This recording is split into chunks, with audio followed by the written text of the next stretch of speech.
Now, Final Score with Nick Walters on Fox 16. Well, obviously, Tennessee won the weekend, doing what Arkansas couldn't by taking down Alabama. But while Arkansas's win over BYU yesterday didn't send shockwaves across the nation, it was still a momentous dub to get the Razorbacks back on track. Welcome into Final Score, everybody. Later, we'll look back on Week 7 in high school football. But we start tonight by breaking down the Hogs securing a big road win in Provo, snapping a 3-game skid. The Hogs were trading scores with the Cougars early on. Arkansas up by 3 late in the second when Hudson Clark comes up with the pick. That would prove to be a game-changing play with BYU getting the second half kick.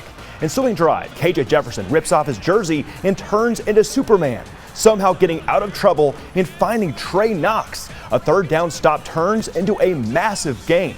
And now, right before half, Jefferson would end up finishing the job, lofting it up for Rashad Dubinion, and that would extend the Hogs' lead to 10 going into the break.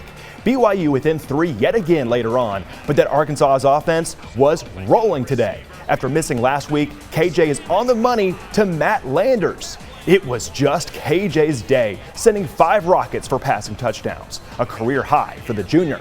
And speaking of rockets, with the Hogs up 10 in the fourth, Rocket Sanders puts this game away. On the counter, finding all sorts of room, putting on those burners and going untouched all the way to the house. The SEC's leading rusher makes it a $170 on his day with 2 scores as the Razorbacks put up a 50-burger.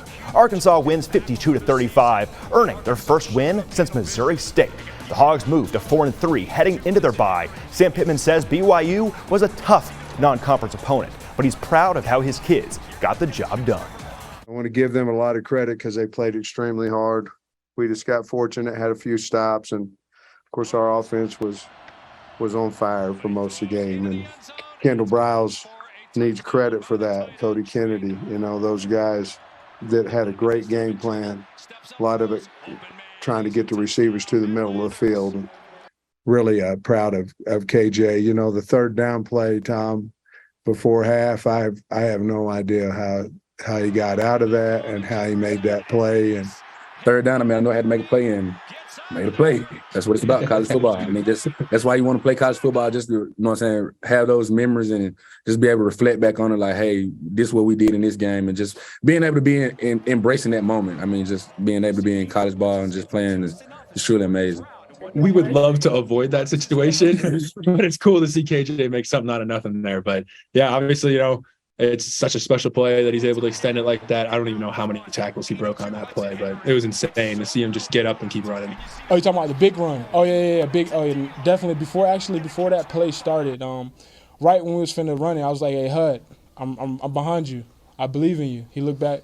Okay, and that happened. So taking on his shoulders. He's carrying the load. A lot of people going into the season didn't really know who Rocket was. Now so he's catching everybody's attention by storm. I'm just proud of him. He's an awesome dude.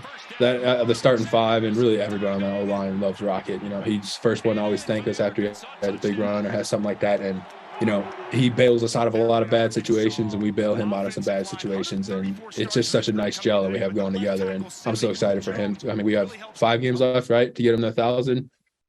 So I think it's doable. And, of course, us going 12 for 15 and third down was 75%. in third down is incredible. Really, really pleased with the win. We're exactly where we were last year at this point, 4-3. It's got a big stretch, but we need the time off to get healthy, and we're going to use it that way. Felt good with a win. You know what I mean? This was a must win. So just getting a dub and then going on this little bye week we have, and I feel like this is going to get our minds right, and we'll be ready for the next game. Yeah, they say a win heals all wounds. You know, you feel a lot better going in the bye week. You know, and just mentally and physically, you're going to go in now, you know, a little happier, a little more elated to be there, and I think it pushes guys to have that fire in them to finish out this next 5-game stretch we got coming up after the bye week. All right, Arkansas's defense still showed their holes, but shut out BYU in the fourth to secure the win. Now, the Razorbacks offense, though, they were the story. KJ Jefferson enjoying a career day. 5 touchdowns through the air, completing almost 75% of his passes and going for 376 yards, hitting 10 different targets in the process. And he was mistake-free, not allowing a single pick, only throwing 1 interception on the year so far. Hog fans are no stranger to Rocket Sanders by now, and the star running back continues to shine. He bounced back from that fumble on the opening drive, rolling for 175 yards and a pair of scores. The sophomore posted a 10-plus yards per carry mark and is now just 130 yards short of 1K. So the Hogs are 4-3, just like they were 1 year ago, but maybe the best is still yet to come. Sam Pittman and his players say this win can help catapult them into the latter stretch of the schedule, starting with a road trip to Auburn. I wanted to let the kids know how big this is for us. Puts us right back into, a really good bowl. It puts us right back where we can finish second or third in the league, all this kind of stuff. I know it didn't have anything to do with SEC standings. I'm not saying that, but it had everything to do with confidence that we needed, everything. And to beat a team on the road at BYU, that should help us. But, yeah, we put all the eggs in this basket, and fortunately it worked this time. Yeah, it's 5 games, 4 SEC games and 1 non-conference game. It's going to be a stretch. We go to Auburn to start off, and then we got 3 home games and then finish it off at Missouri. And we're going to need all hands on deck for that. It's 4 games like that, especially going to Auburn after that open week. It's going to be crucial that we get everyone back healthy, especially on the defensive side of the ball. O-line's been pretty banged up as well, too. Managed to play through a lot of injuries, but getting the rest we need and, not getting a snap load this week will be real beneficial for us. Just playing for the seniors. It's their last stretch. Some of the seniors, this their last stretch. So just being able to play for one another, and also just being able to get this win and going to the bye week, just rest and recover. That's the main thing we want to do, rest and recover. Get everybody back healthy. We need all hands on deck to go on this run that we everybody's want to just mentality Coach Pittman put in, just go on this run, this stretch, finish it out. So the Razorbacks have the chance to get healthy and improve before facing Auburn, Liberty, LSU, Ole Miss, and Missouri to cap off their regular season. But just like the Hogs, the UCA Bears were trying to rebound from their own loss on Saturday.